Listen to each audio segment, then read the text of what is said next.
Tak dobrý večer, já bych vás velmi ráda jménem Polského institutu v Praze a knihovny Václava Havla přivítala na dalším večeru s reportéry.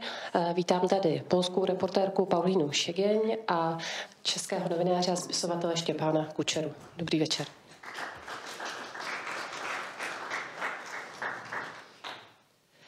Sešli jsme se tady v souvislosti se dvěma knihami, které jsou poměrně čerstvé. Královec to je kniha, která víceméně právě přijela z tiskárny. Mimo jiné tady ještě, abych nezapomněla, vítám i překladatelku knihy Michalu Benešovou, takže taky dobrý večer.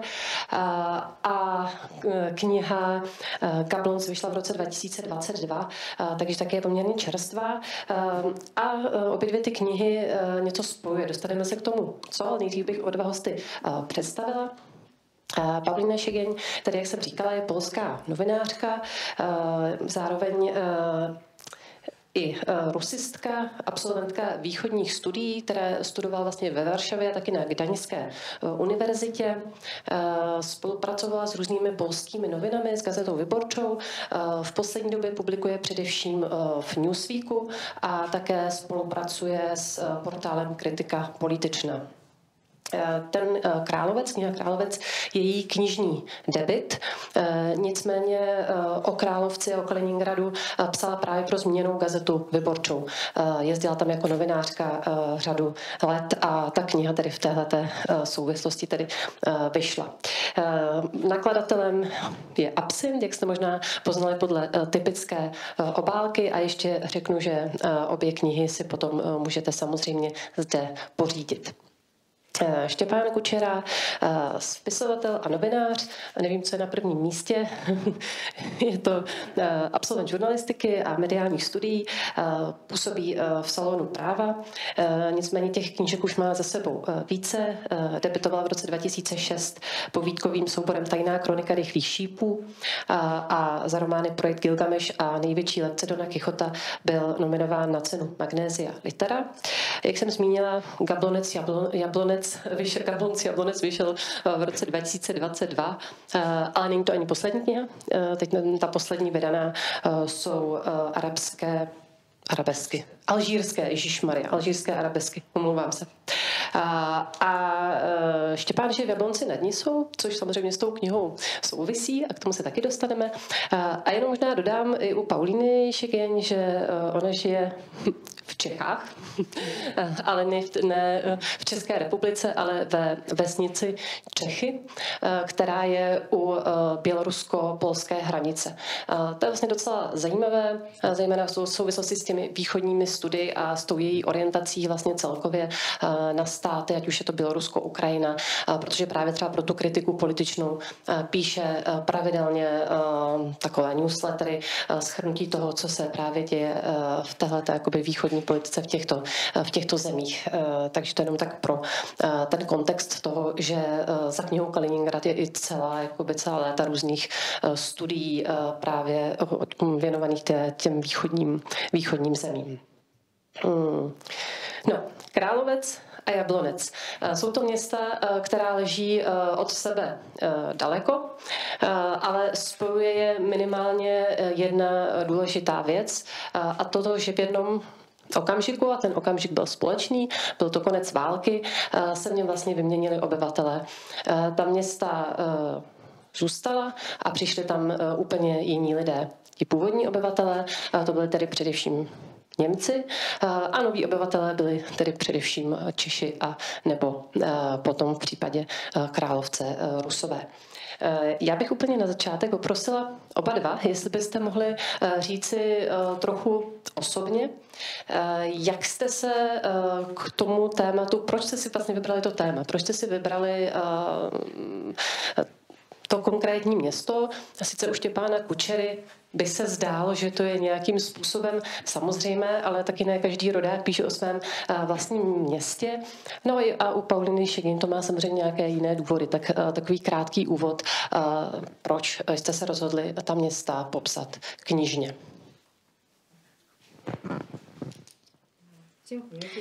Dobrý den, děkuji za pozvání. Otázka je zároveň snadná i složitá. Já vždycky zdůrazňuji, že největší roli ve vzniku té knihy sehrála náhoda. Totiž to, že jsem se v polovině 0. let dostala do Kaliningradu, protože se prostě objevila taková možnost. Tehdy jsem studovala etnografii na Varšavské univerzitě a v rámci povinných stáží, takových terénních výjezdů se nám nabízely různé možnosti, kam jet a jedna z nich byl právě Kaliningrad. A Kaliningrad jsem si vybrala z toho důvodu, že se mi zdálo, že to je zároveň velmi blízké místo, o kterém se toho ale ví naprosté minimum. Málo kdo o něm vůbec něco věděl a existovala o něm spousta stereotypů, zejména negativních. Představovali jsme si ho jako takový velmi problematický region, kterým vládnou gangstři, mafie, kde to je nebezpečné a je tam epidemie HIV. A tak jsem si říkala, že když je to tak nebezpečné, tak se pojedu podívat, jaká je realita. Když je vám 20, tak tohle zní lákavě. Takže takhle jsem se dostala do Kaliningradu. Další náhodou byla postava mého přítele, člověka, se kterým jsem se tam seznámila velmi blízce a který mi umožnil poznat to město, ten region a spoustu lidí. Jezdila jsem potom do Kaliningradu čím dál častěji, pak jsem se přestěhovala do Gdaňska, odkud to bylo ještě blíž a navíc v té době existoval vlastně takzvaný malý příhraniční kontakt, který umožňoval jezdit tam bez víza. A lidé z Kaliningradu naopak začali jezdit nakupovat do polských obchodů, rekreovat se do polských lázní a letovisek a podobně. Já jsem začala od téhle oblasti psát pro média a od začátku jsem cítila, že některá témata jsou velice zajímavá a důležitá, ale nehodí se do takového denního tisku. A tak jsem si začala sbírat nápady na knihu a po nějaké době jsem si uvědomila, že už ty nápady sbírám asi 10 let a tak bych se možná měla přesunout k tomu psaní. Takže ta kniha vznikla také z určité potřeby vnitřně ukončit jakousi etapu mého života. Dobrý večer. U mě ten důvod, proč jsem napsal knížku o Jablonci, je vlastně velmi osobní a velmi banální. Narodil jsem se tam, vyrostl jsem tam, potom jsem žil v různých jiných městech a když jsem se do Jablonce vrátil se svojí novou rodinou, tak jsem cítil potřebu nějak to město znovu poznat, nějak si k němu prohloubit vztah. A souviselo to samozřejmě i s tématem, o kterém se tady pravděpodobně budeme bavit, s takovou určitou přetrženou historickou pamětí, protože vlastně o tom německém dědictví, třeba o kterém pojednává ta knížka mimo jiné, se vlastně toho moc nevědělo a neví, nebo je to, jak když jsem v Jablonci vyrůstal, tak jsem tam cítil takový lehký jako nádech tajemství v tom městě.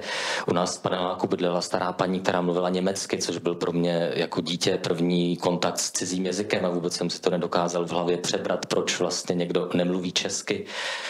Jako děti jsme si chodili hrát na zrušený německý hřbitov, kde byly na zemi zarostlé staré náhrobky, kde byly vyrytá slova, kterým jsem nerozuměl, takže pořád tam bylo něco takového v tom městě, čemu jsem jakoby úplně nerozuměl. A co i dneska každý návštěvník Jablonce si hned uvědomí, když přijde do centra města třeba, tak tam jsou takové staré výstavní domy, kde sídlily exportní firmy německé, které vyvážely bižuterii do celého světa. A dneska jsou z těch domů třeba ubytovny pro sociálně nejslabší, a nebo jsou tam večerky a různé podniky, takže tam je prostě vidět, že to město se změnilo, že se tam odehrálo něco dramatického, takže vlastně tohle všechno jsem chtěl nějak si pro sebe zvnitřnit a poznat. Děkuji. Vlastně včera, když jsme se na setkání v Ostravě bavili, tak Paulina zmínila, že dokonce ani Poláci moc o Kaliningradu nevědí, o Královci, protože v současné době polská jazyková komise, co to říkám úplně správně, ale každopádně doporučuje, aby Poláci používali slovo Krůlevěc jako název a ne Kaliningrad.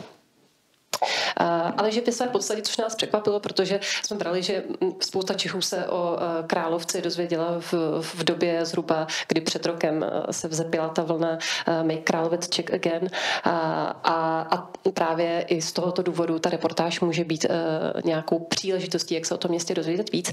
Ale jak se ukázalo, tak dokonce ani sami Poláci, kteří vlastně s Kaliningradem mají hranice a sousedí s ním, tak o té enklávě moc nevědí. A na to navazuje jakoby ta moje druhá otázka, jestli bychom se mohli na chviličku vrátit do 30. let a trochu představit to, jak ta města vypadala, kdo v nich žil a případně i hlavně v případě tedy Královce, jakého státního celku byla součástí.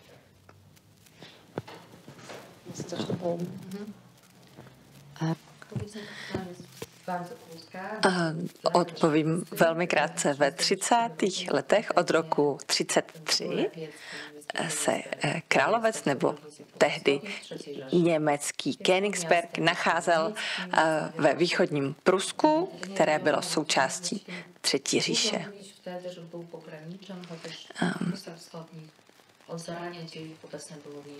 Ve východním Prusku byly odjakživa přítomné menšiny. Byla tam litevská menšina, polská menšina. Ta litevská se tam v liberálnějších dobách dobře rozvíjela, ale těžko říkat, že ve 30. letech bylo východní Prusko nějaká periferie.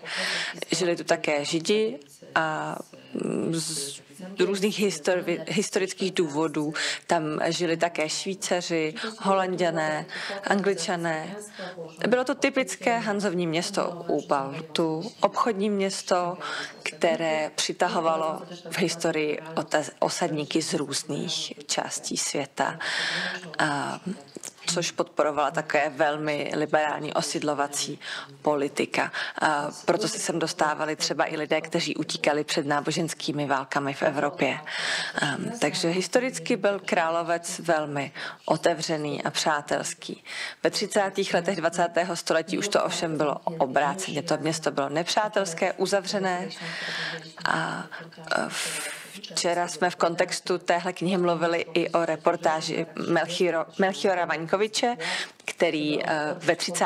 letech cestoval po východním Prusku a napsal takovou reportáž o téhle oblasti. On se tehdy velmi zajímal o různé polské organizace a je to dosti takový temný příběh, protože on měl často takzvaně ocas. To znamená, že ho sledovali, stopovali členové různých tajných služeb a podobně. A potom v tom regionu samozřejmě došlo k takové obměně obyvatel, takže taková temnota tam je stále přítomná. No, když se podíváme na ta 30. léta, tak možná tady se dostáváme k některým spojnicím mezi těmi dvěma městy. Co se týče těch demografických údajů, tak samozřejmě Jablonec byl součástí Československa, většinové obyvatelstvo bylo německé, největší menšinou byli Češi, řada rodin se hlásila k židovství a bylo tam několik romských rodin třeba a šlo tam poměrně dost cizinců, kteří přijížděli. Jablonec měl tenkrát přezdívku Paříž severu, ještě předtím za Rakouska-Uherska se mu říkalo Rakouská Kalifornie, to znamená, že se tam sjížděli jako takový v úvozovkách zlatokopové, kteří se chtěli přiživit na tom bižuterním bohatství, takže tam žili Indové, Turci, Italové, Američané a tak. A pokud se chceme podívat na nějaké ty sociální a politické dynamiky, tak vlastně nemůžeme začít v těch 30. letech, protože ta 30. léta byla důsledkem samozřejmě procesů, které probíhaly v dekádách předtím. A Ve 30. letech se ty nálady radikalizovaly samozřejmě v důsledku hospodářské krize, v důsledku toho, že Němci vnímali vlastně Československou republiku jako svou národnostní prohru a do značné míry oprávněně si stěžovali na to, že je jakoby vláda, ten establishment jakoby zanedbává. Takže tam docházelo k růstu radikálních politických stran a ty národnostní třenice nabývaly na intenzitě a o tom možná si budeme teda povídat i dál.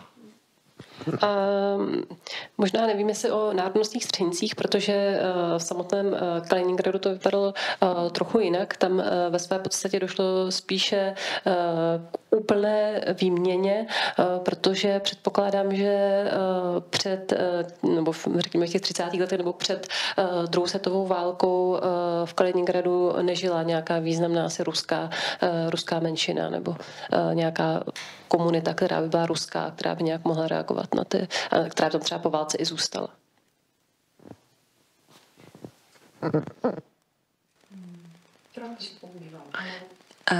Já jsem se do toho teď trochu zamotala, ale zkusím to vysvětlit jednoduše.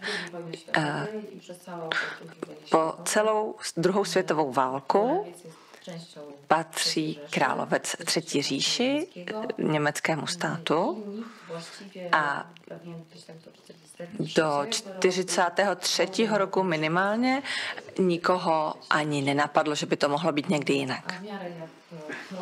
A když se potom východní fronta začala posouvat na západ, dostali Němci strach, ale v Prusku byl pořád velmi silný mýtus maršála Hindenburga a jeho vítězství v první světové válce, který, jak se Němci domnívali, zachránil východní Prusko před ruskou armádou tehdy.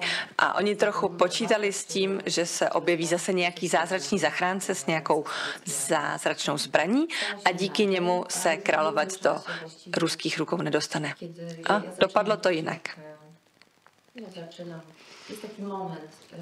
Na začátku mé knihy se snažím tuhle historii popsat a píšu tam o tom, že během mírových konferencí v Teheránu a v Jaltě, kde Stalin začal říkat na rovinu, že požaduje převzetí východního Pruska Sovětským svazem, tehdy v Královci ještě víceméně v poklidu žili Němci. A to je samozřejmě taková moje literární představa, ale píšu tam, že ve chvíli, kdy Stalin vyslovoval tyhle své požadavky, tak v domech v Královci na chvilinku zhaslo světlo. Ale ta obrovská změna, obrovská apokalypsa, kterou regionu východního Pruska přinesla válka, to bylo, myslím, pro všechny úplně nečekané. V roce 1945, po dlouhém a velmi vysilujícím útoku po celé té východní operaci, se část obyvatel evakuovala již ve chvíli, kdy tam sovětská armáda přišla a část jich zůstala a přežili něco, co se vlastně dá nazvat sovětskou okupací, i když Rusové tento pojem neradi slyší v tomhle kontextu. Takže než došlo k definitivnímu vyznačení hranic, tak víceméně do 48. roku můžeme říkat, že ten region se nacházel pod sovětskou okupací. A v té době tam ještě zůstávalo odhadem zhruba 100 000 předválečných autochtonních obyvatel, tedy Němců, ale již tehdy se tam začali usazovat jednak sovětští vojáci, kteří tam prostě došli a dál už nepokračovali třeba na Berlín. Z různých důvodů byli demobilizováni a prostě tam zůstávali. Pak tam byla okupační armáda, která měla na starosti správu toho regionu a od začátku se sem dostávali taky přesídlenci noví. A je to nejtěžší, nejzvláštnější a nejtajemnější, byť zároveň dobře popsaný úsek kaliningradské historie. máme spoustu sebraných vzpomínek takzvaných prvních sovětských přesídlenců, kteří vyprávěli studentům své vzpomínky na první roky života v Kaliningradě. A tam byla taková situace, že ti Němci tam ještě byli, ale vědělo se, že odejdou a ti Rusové tam byli naopak úplně noví. Docházelo tam k různým zvláštním situacím, někdy velmi dojemným a bylo to období naprostého bezpráví a zmatku. Ve 46. roce byla navíc obrovská zima, spousta lidí umřela a ten region měl velmi špatné zásobování a Němce vlastně už vůbec nikdo nebral v úvahu, takže tam scházelo jídlo.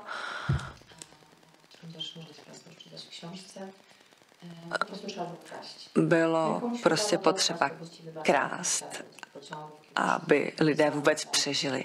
A když pak byla podepsaná smlouva o deportaci místních německých obyvatel, tak mnozí odjeli velmi rádi. Jak ten konec války vypadal vlastně v Jablonci, protože samozřejmě si to nemůžeme představovat tak, že by ten přechod byl tak jednoduchý, byť předpokládám, že nedocházelo tak jako v případě Kaliningradu, Královce k tomu, že by Němci už odcházeli vlastně před koncem války. No, jako co se týče válečných událostí, tak ten konec války vlastně nebyl zase tak dramatický. To německé vedení předalo město vlastně bez boje a bez nějakého odporu. Takže v tomhle smyslu já tam píšu v té knížce, že jedna náhodná bomba dopadla na rybářské sádky, takže během osvobozování vlastně zemřelo víc kaprů než lidí v Jablonci. Takže v tomhle smyslu to jako tam k žádné tragédii nedošlo, ale jiná věc byl samozřejmě odsun potom. No. První fáze byla divoký odsun, kde docházelo k velmi strašlivým věcem a potom ten odsun jakoby takzvaně spořádaný, kde k těm věcem docházelo taky jenom ne v tak explicitní podobě. No, já jsem třeba vyspovídal jednu německou pamětnici, která v Jablonci žije.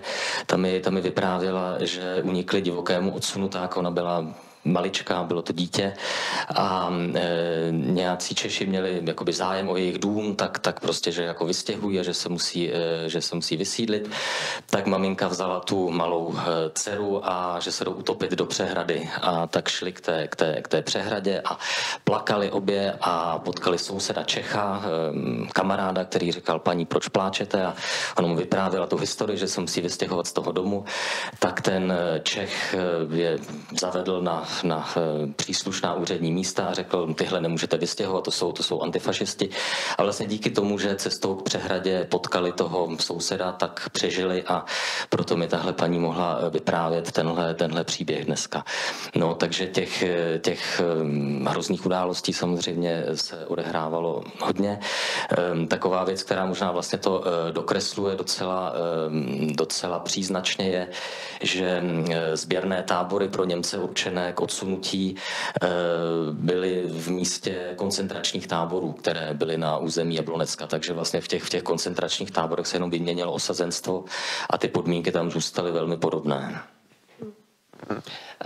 Ještě právě k tomu předpokládám, že taky docházelo vlastně v těch poválečných letech k nějakému soužití vlastně těch původních i neodsunutých obyvatel, který tam bylo řada důvodů vlastně v těch jakoby Sudetech nebo i na tom Jablonecku z důvodu, já nevím, předání i nějakých dovedností a tak dále, takže byly jakoby asi větší skupiny obyvatel, které tam zůstaly. Takže jakoby jak to vypadalo, jestli tedy těch jakoby fází bylo víc a zase jací lidé jakoby přicházeli, protože jak jsme slyšeli v případě Kaliningradu, Královce, to bylo tak, že tedy přišla už ta sovětská armáda a s ní tedy přicházeli i ti noví obyvatelé, ale v případě Jablonecka tady tam se nějak nebo Jablonce tam se předala ta zpráva, ale kdo tam tedy jakoby přicházel? Němců zůstalo poměrně hodně na Jablonecku oproti takové obecně rozšířené představě. Myslím, že v roce 1947, to znamená po odsunu, ještě asi čtvrtina obyvatelstva Jablonecka byla německá. A byli to jednak antifašisté, potom lidi ze smíšených rodin, ze smíšených manželství a potom lidi takzvaně nepostradatelní, kteří byli potřeba pro průmysl, protože měli nějaké sklářské dovednosti, nebo to byli lékaři, nebo prostě měli zkrátka nějaké know-how, které ta nová moc potřebovala. Takže Němců zůstalo v Jablonci poměrně hodně. Stali se samozřejmě občany druhé kategorie, byli vystaveni spoustě ústrků. Když pracovali, tak měli srážky z platu, bylo jim doporučeno, aby se přejmenovali, takže z Fischerů se stali rybáři a spousta takhle lidí změnila jména. A samozřejmě na nějaká národnostní práva nebyl brán vůbec žádný zřetel v té době. No a co se týče lidí, Čechů, kteří přicházeli, tak bylo potřeba to pohraničí osídlit samozřejmě, protože většina německého obyvatelstva najednou zmizela. Takže ta první fáze osidlování byla velmi divoká. Tam se vžil pro tu první vlnu těch dosídlenců název Zlatokopové, což je vlastně taková určitá paralela k tomu, že, jak jsem říkal, Jablonci se dřív říkalo Rakouská Kalifornie, tak vlastně po válce přicházeli ti praví Zlatokopové, kteří tam hledali nějaké bohatství takovým velmi teda primitivním způsobem, tím, že rabovali německé domy a sbírali cennosti a umělecké památky a tak. No a postupně se přicházely tam i třeba romské rodiny, které vlastně vyslyšely volání osidlovacích úřadů a považovali to pohraničí za zemi zaslíbenou, kde bude bohatství a kde se bude žít dobře, což v těch prvních letech v podstatě pro ně bylo takhle a navíc Romové taky byli potřeba co by pracovní síla, protože samozřejmě ten průmysl a zemědělství musel někdo obhospodařovat. No, takže to byla taková ta první generace dosídlenců a vesměs to byli lidi, kteří k tomu kraji neměli žádný vztah. No, takže tam došlo k tomu přetržení nějaké té historické paměti. Jak to vypadalo v případě Královce?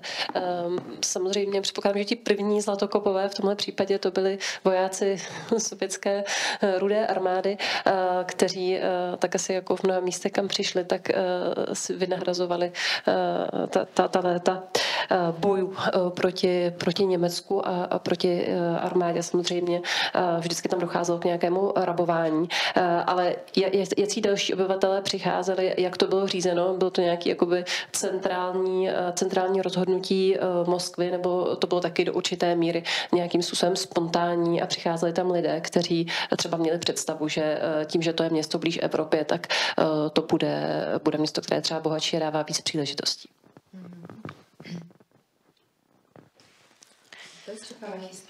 To je zajímavá historie, zajímavý příběh. Zdá se mi přinejmenším v mojí generaci, jako člověka, který nemá šanci si pamatovat studenou válku, jsme ve škole během výchovy a vzdělávání získávali určitou představu, co to byl Sovětský svaz. A ta představa byla, že Sovětský svaz byl totalitní stát, kde všechna rozhodnutí byla přijímána centrálně zhora. Takže moje první představy o tom, jak vypadalo dosidlování Kaliningradu, byly právě takovéhle, že někdo o tom rozhodl, řekl ty a ty tam pojedeš, nacpal lidi do vlaku, přivezli tam a poručili jim, že tam budou žít. A kolem dokola natáhl ostnatý drát, aby nemohli utéct. Realita ovšem vypadala trochu jinak. Skutečně existovala shora organizovaná náborová akce, a to zejména na územích, kudy prošla fronta v rámci Sovětského svazu. Proto velké množství lidí, kteří po válce přišli do Kaliningradského obvodu, jsou lidé, kteří pocházejí z dnešní Ukrajiny, Běloruska a takzvaných centrálních obvodů Ruska. Tedy z míst, které byly nejvíce zasažené válkou, protože to měla být určitá kompenzace. Když máte svoje domy doma zničené, můžete přijít sem a obsadit ty německé. Přinášelo to ovšem spoustu komplikací. Za prvé, kaliningradský obvod byl taky silně poškozený, zejména samotný Královec. Takže lidé často přijeli, rozhlídli se, usoudili, že to vlastně nestojí za to a raději se vrátili domů. Narazila jsem na příběh ženy, která se dostala do Kaliningradu po válce. Setkala jsem se s ní dokonce osobně a ona byla velice zklamaná. Její život v tom regionu byla taková trnitá cesta. Ona byla hrdá na to, že pochází z dělnické rodiny, pracovala v nějakém výrobním závodě v Sovětském svazu a když přijela do Kaliningradu, taky přilákala možnost mít pro sebe celý dům a zjistila, že dům mít může, akorát, že je to chalupa na vesnici a bude se muset zabývat tedy pěstováním a chovem a to vůbec neuměla. Takže ona měla trauma z toho, že pak musela dojít krávu, protože to brala jako hroznou společenskou degradaci pro sebe.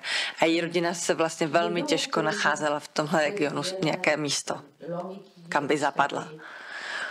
Obecně v tom dosídlování nebylo moc logiky, nebylo to moc dobře zorganizované. Největší překvapení, když jsem tohle zkoumala, bylo, že vlastně neexistoval žádný pořádný plán. To jsem nečekala. Předpokládala jsem, že sovětské, zejména stalinistické Rusko, bylo plné plánů, které všichni pilně realizovali. Ale ukázalo se, že to tak prostě nebylo. V téhle oblasti scházely dodávky potravin, nikdo neměl moc představu, co s ní vlastně budou dělat. Nebyla tam práce. Samozřejmě tam docházelo k využívání Němců a ke snaze z nich vymámit informace o tom, jak tam fungovat, jak tam používat továrny a podobně. Protože ta oblast byla vlastně Rusům zcela neznáma. Docházelo také k tomu, že se v továrnách demontovaly různé stroje a vyvážely se do Sovětského svazu, protože tam byla taky obava z toho, že by mohla třeba začít další válka, že by se brzo mohly hranice zase posunout, takže nemělo úplně smysl se k tomu regionu nějak pevně vázat. A myslím, že téměř do 70. let existovala taková silná ambivalence, absence představy o tom, jaké funkce má ten region plnit a k čemu je vlastně dobrý. Jediná výjimka bylo samozřejmě to vojenské využití, protože to byl od začátku sovětský plán. Využít tyhle strategicky umístěné přístavy v Baltském moři, které nezamrzení. Ale pokud jde o civilní využití, tak to bylo tím stylem 2 kroky dopředu a 3 zpátky a opravdu se spíše nevědělo, jak ten život obyčejných lidí v Královci zorganizovat, k čemu tam jsou, čím se tam mají zabývat, jak to má všechno fungovat. A lidi, kteří si ještě pamatují poválečné období a 60. a 70. léta, pořád mluví o tom, že až do těch 70. let, kdy se začalo hodně stavět, takové ty typické šedé sovětské paneláky v centru, protože město bylo do té doby stále poškozené po válce, a lidé si tam spíš tak sflikovali ty napůl zbořené domy a žili v nich. A když jsem psala knihu a posílala jsem ji postupně redaktorovi z polského nakladatelství, v jednu chvíli mi volal: poslechni, je to město opravdu tak strašně zničené? A já jsem se vyděsila, že jsem to možná přehnala a vymalovala jsem Královec příliš černě. Ale ono to tam opravdu takové je. A ruiny jsou určitý topos, který o tom městě dobře vypráví. Iva, že ve své podstatě možná, jako kromě toho chaosu, co budou vlastně ti lidé tam dělat, tak to bylo trochu spojené i s takovým chaosem, jakoby, co by tady to město mělo symbolizovat a jak by ti lidé měli vůbec ten prostor, do kterého přišli, jakoby vnímat. To je vlastně jako taková moje další otázka. jakým způsobem a jestli a v jaké době, protože asi ne hned po válce vlastně došlo k nějakým jakoby prvním takovým ale oficiálním jakoby pokusům, jak to město nějak jakoby symbolicky převyprávět tu jeho historii, jak vlastně těm lidem vysvětlit, kde žijí, proč tam žijí a třeba jak tam mají žít. Ať už je to třeba na úrovni, já nevím, škol, to je asi jakoby takové to první místo, s čím se jakoby lidé setkávají, protože nějaká verze historie i tam musí být představená, ale i samozřejmě nějakým jiným způsoby. Tak kdy k tomu došlo, jestli to právě bylo nějaké jakoby centralizované, anebo ve své podstatě to spíš byl takový jako trochu chaos s nějakými občas jakoby nápady, které se tam někde objevovaly. No, mně přišlo hrozně hezké, když jste říkala, že člověk by očekával nějaký centrální plán, ale vlastně ve skutečnosti je to chaos, tak to si myslím, že platí nejen pro Královec a Jablonec, ale platí to obecně pro lidské pinožení, že my nějak plujeme na nějakých planetárních evolučních vlnách, ale představa, že někdo nahoře ví, co dělá, je, myslím, jako velmi iluzorní. No a v Jablonci to bylo úplně stejné. No. Třeba po roce 1948, když se moci chopili komunisté, tak oni třeba chtěli zlikvidovat bižuterní průmysl, protože to považovali za nějakou buržoazní zbytečnost. Chtěli ho nahradit průmyslem těžkých strojů, nákladních aut a tak. A až teprve, když zjistili, že vlastně ten bižuterní průmysl přináší obrovské bohatství, obrovskou spoustu peněz, tak pak teprve se snažili to vrátit zpátky. To, co se předtím snažili několik let zlikvidovat, tak potom zase se snažili obnovovat ty sklářské školy a tak dále.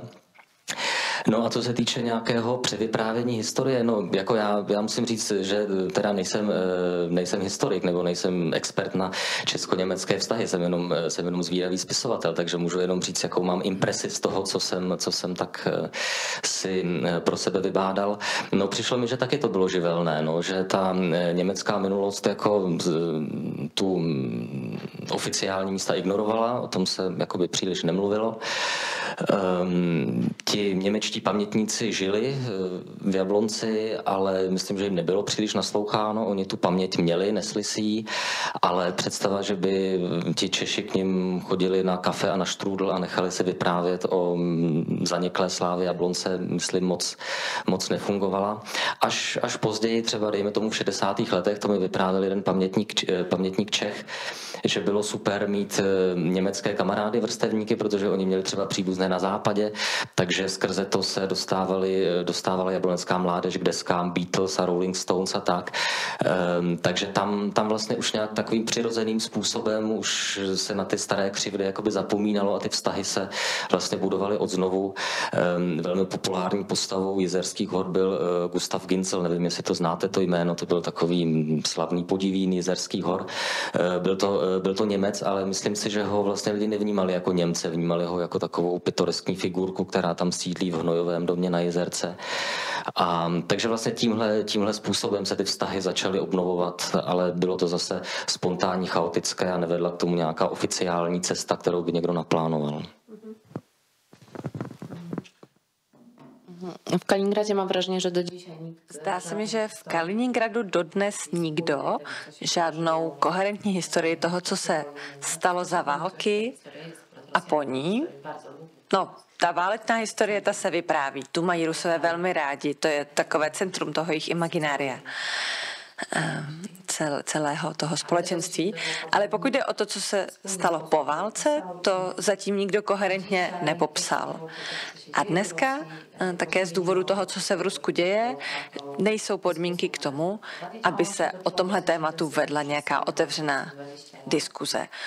Probíhala poměrně intenzivně od spoda v posledních 20 letech. Probíhala mezi městskými aktivisty, zaměstnanci místní univerzity, milovníky města, kteří objevovali historii pro sebe a hledali nějaké svoje místo v té historii. A od začátku se setkávali s velkými překážkami. Za prvé, sovětská propaganda již během války začala východní Prusko vykreslovat velmi negativně, jako takové hnízdo fašismu, představovala Královec jako město, které symbolizuje jen to nejhorší, co v Němcích je. A destrukce města byla v představách sovětského člověka v pořádku, protože to byla spravedlivá pomsta za válečné ztráty, které utrpěl Sovětský svaz. A tohle byla vlastně úplně první část Německa, do které sovětská armáda došla. Takže ta chuť se pomstít tam byla opravdu velice intenzivní až apokalyptických rozměrů. A tenhle problém přetrval. I po přiznání tohoto regionu Sovětskému svazu po válce. Německá historie byla úplně odstřižená.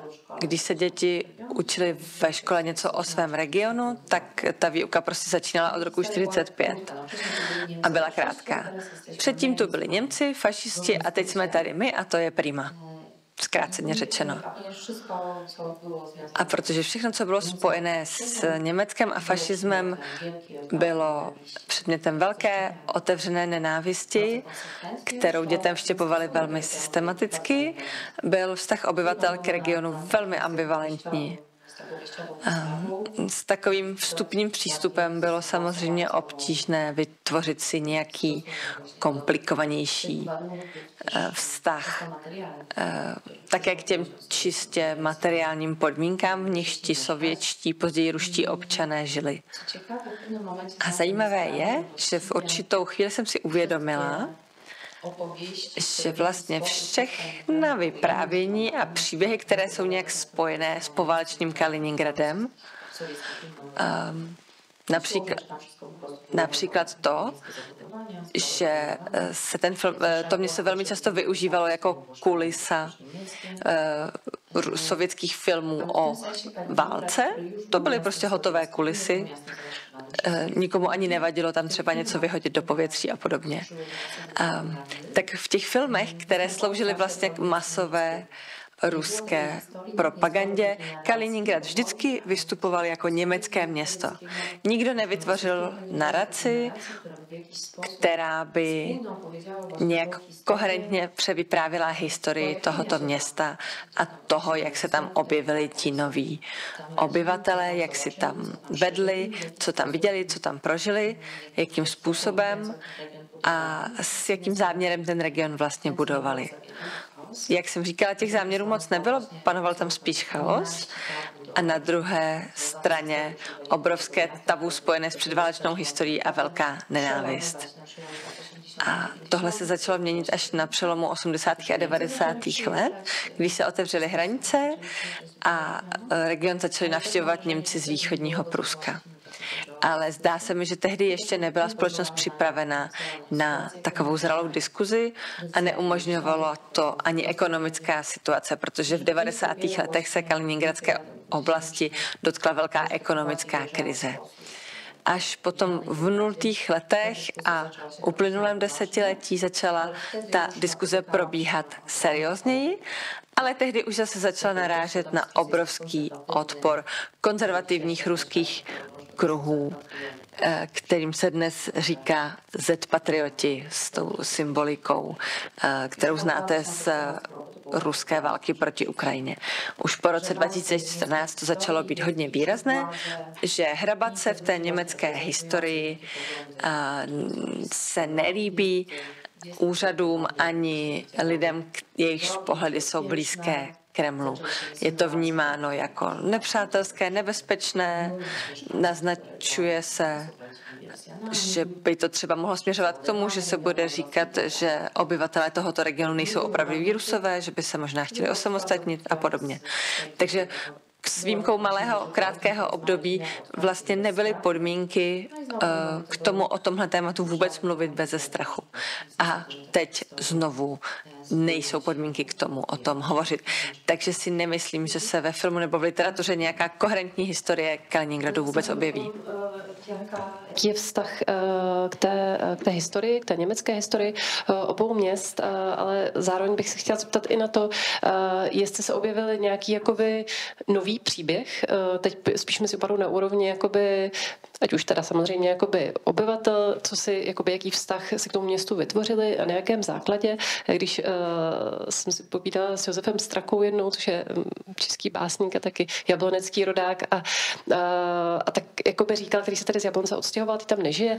A když se tam jakoby vrací, si tak k tomu tak jakoby komplikovaně vytváří vztah a říká, no pro mě teď Jablonec, to je to heslo Jablonec město sportu. Že ta, jakoby, ta identita toho regionu je hodně spojená právě s touhletou oblastí, a což nakonec možná i pro řadu jakoby, lidí, kteří vlastně vnímají Jablonec trochu v návaznosti na Jizerské hory a na to všechno, které zase jsou tím symbolem toho běžkařského ráje a toho cyklistického ráje a podobných věcí.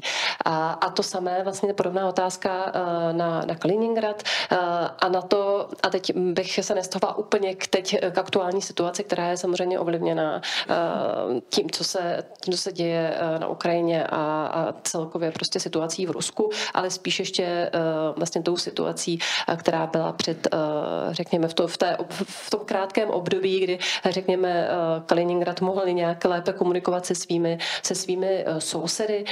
Jestli obyvatelé Kaliningradu si právě vytvořili nějakou tu vlastní identitu i v návaznosti na to, že v rámci Ruska byli vlastně oni jakoby nejblíž Evropě a vlastně mohli s těmi svými sousedy bezprostředně komunikovat a jezdit jakoby do zemí NATO a podobně.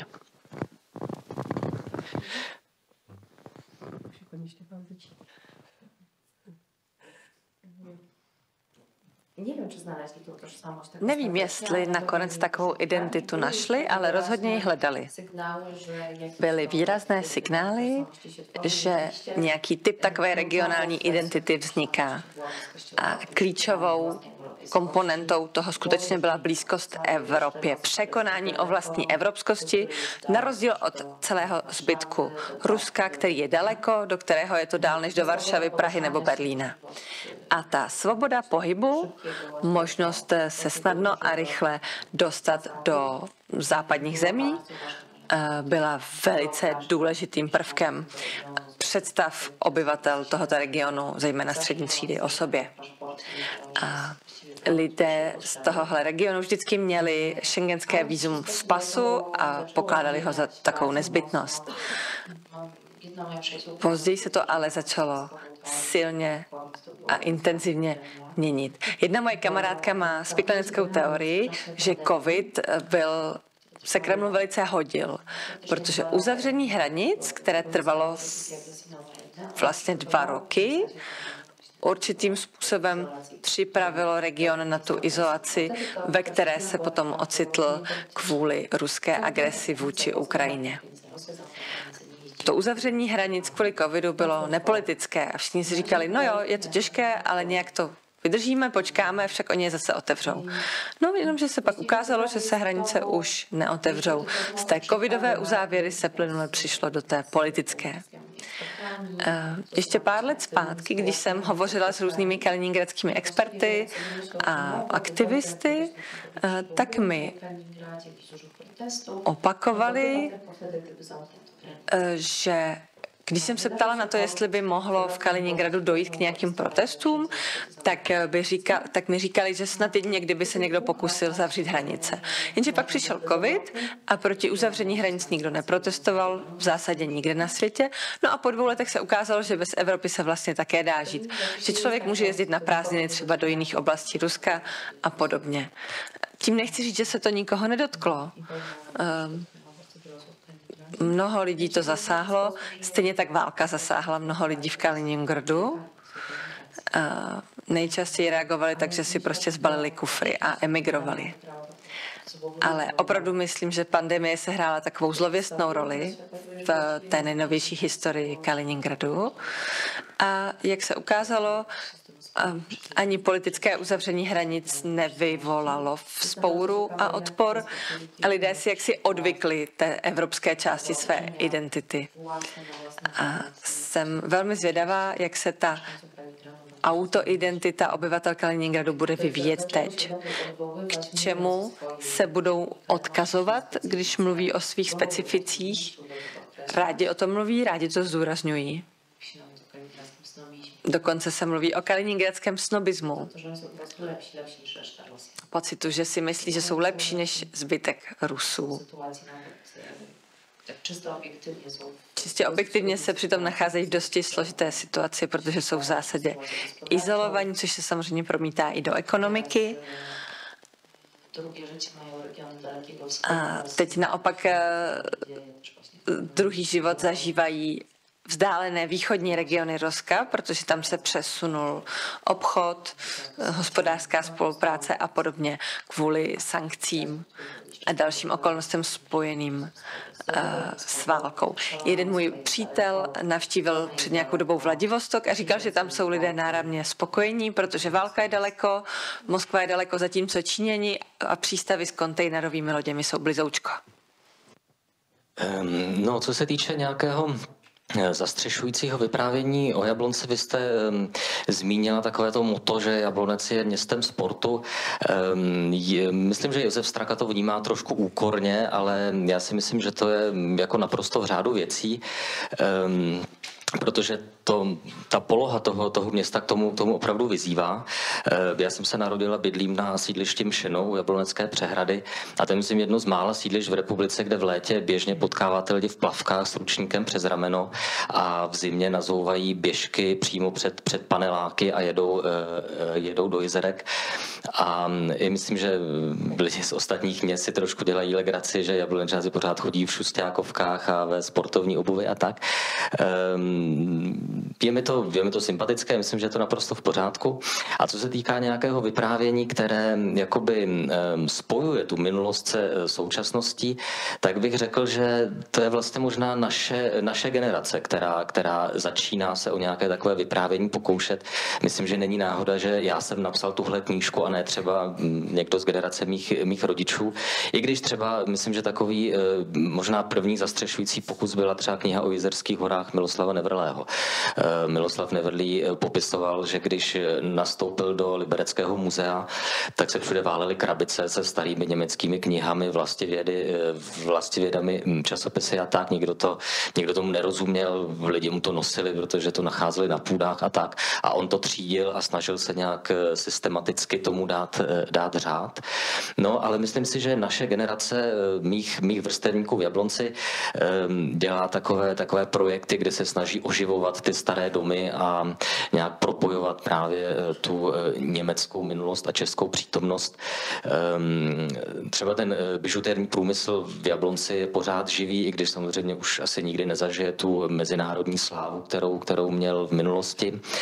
A myslím, že většina Jablonečáků to bere jako, že to je vlastně české sklo, že to je česká tradice, že ta německá minulost je tam upozaděná, což v dobách socialismu bylo bez pochyby ideovým záměrem, dneska už se to tak jakoby vžilo, ale řekl bych, že generace mých vrstevníků si začíná nacházet i cestu k tomu německému a různé takové urbanistické projekty, to oživování starých budov a starých míst a zasazování je do kontextu je teď, myslím, v Jablonci docela na vzestupu. Možná by někdo z vás měl nějakou otázku, jestli už a jestli ne, tak můžeme pokračovat, ale protože už se nám čas už lehce nachýlil, tak ano, já nevím, jestli... Já jenom když tak poprosím na mikrofon kvůli tlumočení. Kvůli tlumočení poprosím na mikrofon. Děkuji. Jakou roli odgrývá baza vojsková v Královci? Jakou roli hraje vojenská základna v Královci?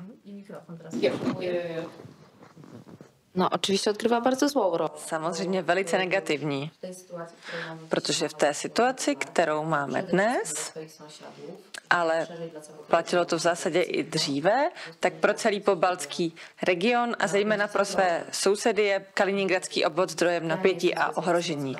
Já nejsem odborník na vojenské záležitosti, takže mi nemůžete věřit na 100%, ale mluvila jsem o tomhle tématu s mnoha odborníky a ti jsou přesvědčení, že Kaliningradský obvod je nebezpečí, které je opravdu potřeba brát vážně, zejména kvůli raketovému arzenálu, který tam je a který umožňuje zasáhnout prakticky každé velké město v Evropě.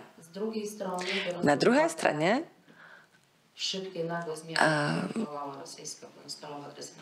když uvážíme velké prudké změny, které vyvolala otevřená agrese Ruska proti Ukrajině a které přinesly například vstup Švédska a Finska do NATO, tak se zdá, že se podaří rizika ze strany obvodu Kaliningradského neutralizovat dosti úspěšně.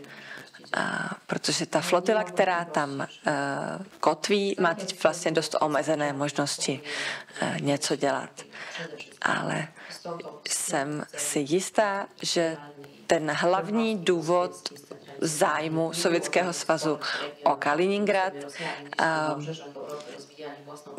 to nebylo rozvíjet nějakou speciální rusko-evropskou identitu na okraji Evropy, ale právě vytvořit tady vojenskou základnu, která bude hájit zájmy Sovětského svazu, dnes Ruska.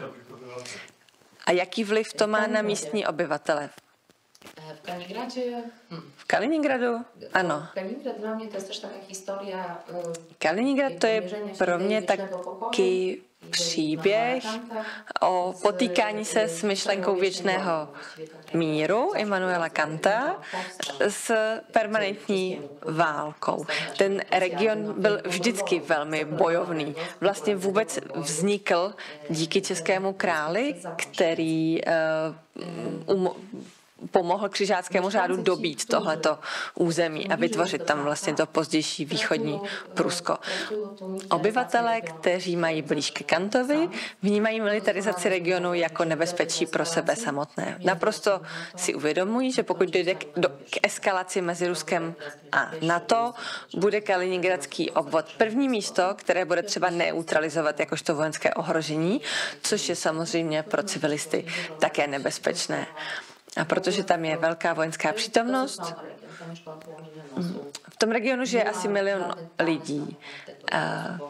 Nemáme informace o tom, kolik vojáků se v regionu nachází a kolik lidí pracuje pro nějaké ruské služby, ale předpokládá se, že zhruba polovina lidí v produktivním věku, kteří v Kaliningradě žijí, pracuje pro stát. A samozřejmě v těch státních institucích působí také silná propaganda, takže je tam určitá část obyvatel, kteří jsou vzdělaní, společensky aktivní, angažovaní a chtěli by ten region měnit, vytvořit z něj místo mírové spolupráce se sousedy a zároveň je tam i ten potenciál opačný, reprezentovaný tou vojenskou základnou a jejími zaměstnanci, kteří chtějí pravý opak. Dobrý den, já bych se také zeptal k té kaliningradské oblasti. Jste teď zmínila tu stopu vlastně českého krále nebo přemyslovců. Je to tam nějak jako živé, nebo dá se na to jako narazit při běžné diskuzi, nebo to je úplně tak strašlivě daleko, že vůbec to nikdo netuší a neví a je to každému úplně šumák. Děkuji. Mám dla Państwa dobrou vědomost. Mám pro vás dobrou zprávu. Všichni v Kaliningradě to vědí, všimli si toho, slyšeli o tom a těší se na vás. Čekají na tu letadlovou loď Karel Gott, až konečně do Kaliningradu dopluje. Samozřejmě je těžké mluvit jménem Rusů. Válka by nebyla, kdyby většina Rusů nepodporovala politiku Kremlu a Putina. Na druhé straně ale také víme, že je mnoho Rusů,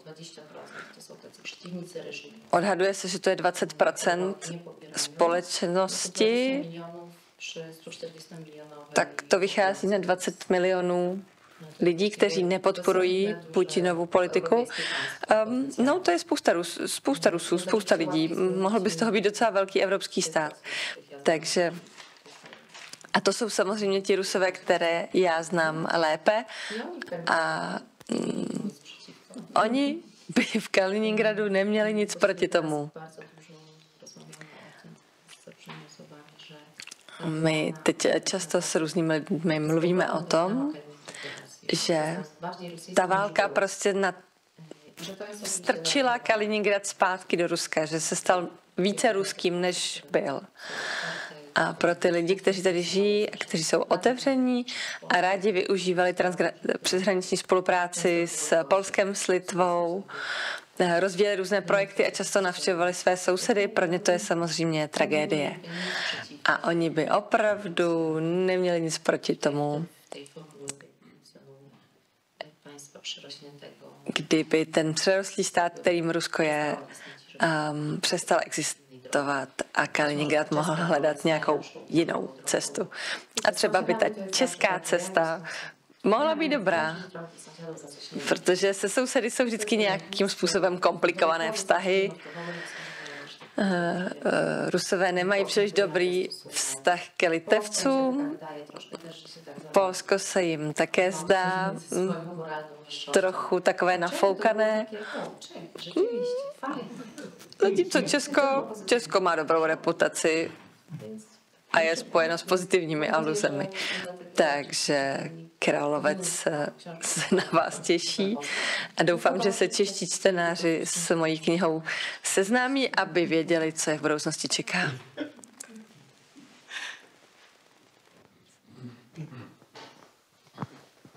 Tak pokud teďka nemá nikdo další otázku, tak si ji mezi tím můžete rozmyslet.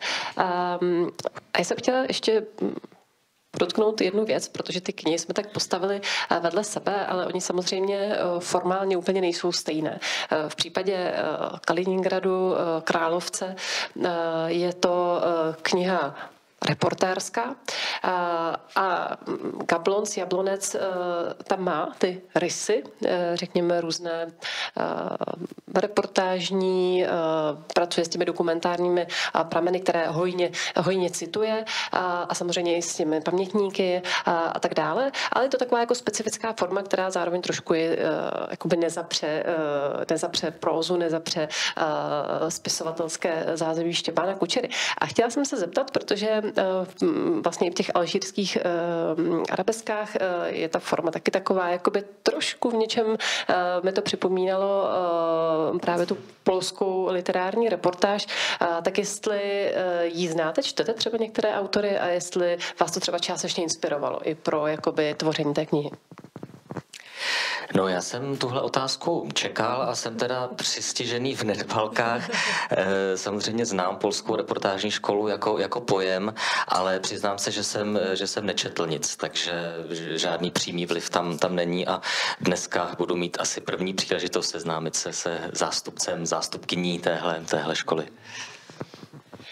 Tak v tom případě bych navázala ještě otázku právě k té formě, jestli tam byla nějaká inspirace nebo jak to jakoby vznikalo, protože samozřejmě těch možností, jak zpracovat to téma, bylo víc. A proč tedy forma, která vychází z těch pramenů, kterých je tam hodně, zpracovat to tím způsobem, proč jste třeba spíš navrhl do čistě jakoby fikční prózy, která by třeba zpracovávala to, co už jste vyzkoumal, co jste se dozvěděl o těch pamětníků a tak dále? No, vždycky, než začnu psát knížku, tak přemýšlím, jaká forma by nejlíp vystihla to, co chci sdělit. Já před touhle knížkou jsem napsal román, který se jmenuje Největší lekce Dona Kichota a to je taková oslava bájivosti, fantazie, vyprávění příběhů. A původně, když jsem přemýšlel, že napíšu knížku o Jablonci, tak jsem si myslel, že vyjdu z podobného konceptu. Už jsem měl i vymyšlený příběh o nějakém jabloneckém fiktivním spisovateli, Kytlovi. chtěl jsem tam dostat nějaké magicko-realistické prvky, že on bude nějak proplouvat těmi dějinami a to, co napíše, tak se potom stane doopravdy a bude to takové prostě. No a pak jsem se rozhodl, že vlastně je to škoda snažit se nějakou nadměrnou fikčností vyprávět ten příběh, protože vlastně stačí se opřít o ta fakta, a když jsem potom pročítal výpovědi pamětníků, lidí, kteří prošli koncentračními tábory třeba, tak jsem pochopil, že vůbec nemá smysl si cokoliv vymýšlet, že stejně bych to nenapsal tak dobře, jako to dělá, já nevím, třeba Kateřina Tučková, takže jsem se rozhodl vlastně na to jít úplně opačným směrem a napsat knihu, kde hlavním, já teda o té knize přemýšlím jako o románu, ale je to vlastně román, kde je hlavním hrdinou město a ti lidé vlastně, kteří ho obydlují, jsou takové figurky, které se vynořují a mizí a je to vlastně kniha o městě. A ta forma, kterou jsem zvolil, tak jsem si myslel, že nejlíp vystihne to, co jsem se snažil sdělit. Nikdo se mezi tím nerozmyslel. To téma jsme lehce načali, ale úplně jsme ho nedotáhli, protože samozřejmě zaznělo už tady to téma, jak tedy Češi by se mohli a v budoucnosti možná budou dívat na Královec, ale jak vlastně ten Kaliningrad, Královec vnímají Poláci, jaké je to soužití. A teď možná jakoby ne, asi, protože to jsem zmínila na začátku, že víceméně jakoby ten celkový obraz není moc výrazný, nebo že to není prostě nějaká země, o které by zase všeobecně Poláci moc věděli, ale spíš jak to vypadalo v tom jakoby příhraničí, jak to tam vypadá teď, protože to možná pro jako řadu lidí bude překvapivé. Mluvili jsme o tom, že sice teoreticky je to izolované, jako je ta enkláva, exkláva je izolovaná, ale jak to tedy vypadá? Opravdu jakoby skutečně je to neprostupná zeď, dochází tam k nějakým kontaktům a jak tedy jakoby lidé, kteří bydlí velmi blízko Královce v těch blízkých městech, vesničkách, jak to vnímají, jakoby takovou tu překážku, která leží mezi Polskem a Litvou.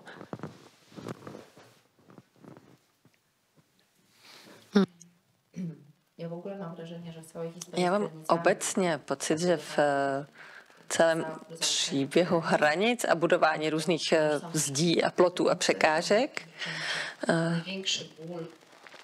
největší bolest, která je s tím spojená, je to, že pašeráci přišli o svůj biznis, že cigarety už se nedostanou přes hranici. Já bydlím taky blízko hranice, takže vím, že před pár lety se dali třeba běloruské cigarety koupit i v pokladně na nádraží. Ale to teď skončilo. V Polsku je to s Královcem tak, že jsem do té knihy musela napsat spoustu informací o jeho historii, i když jsem to původně nechtěla, protože se ukázalo, že běžný čtenář o Královci vlastně vůbec nic neví.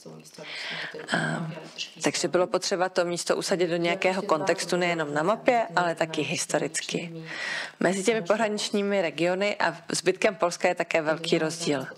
Když jsem nedávno měla autorské čtení v Elblągu, což je taky někdejší pruské město,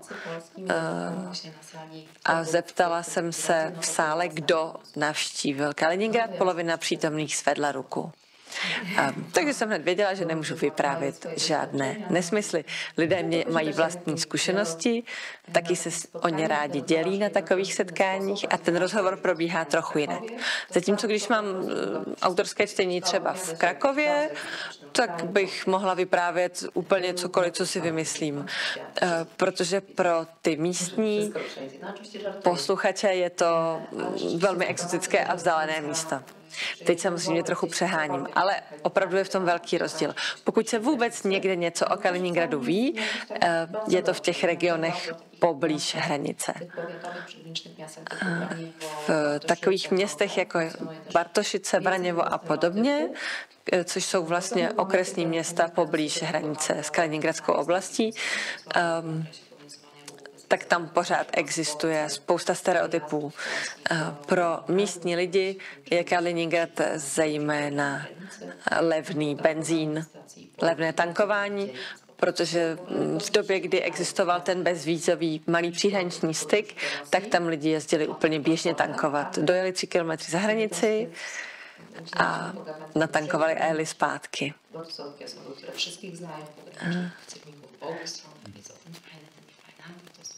Je tam spousta lidí, kteří třeba znali všechny celníky, polské i ruské.